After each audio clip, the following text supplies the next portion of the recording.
Drone Rusia terekam masuk ke dalam lubang parit milik tentara Ukraina dan meledak di dalamnya. Rekamannya beredar di Telegram pada Selasa 25 Juni 2024. Dalam keterangan unggahan disebutkan, inilah aksi drone dengan pelepasan akurat. Drone yang meledak di dalam parit diklaim sukses melumpuhkan tentara Ukraina hingga menghancurkan amunisi berikut senjatanya.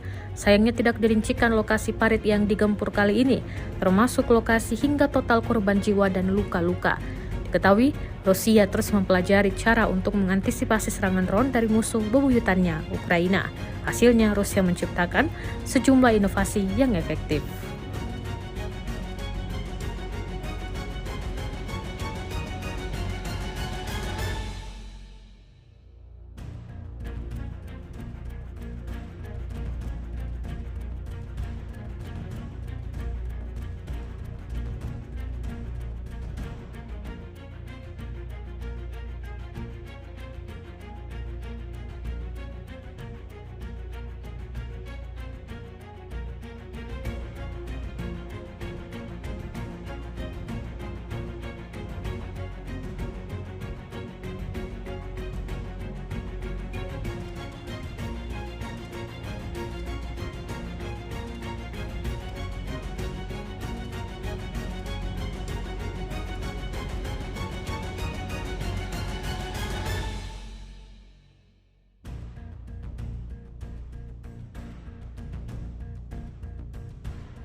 Download Tribun X sekarang, menghadirkan lokal menjadi Indonesia.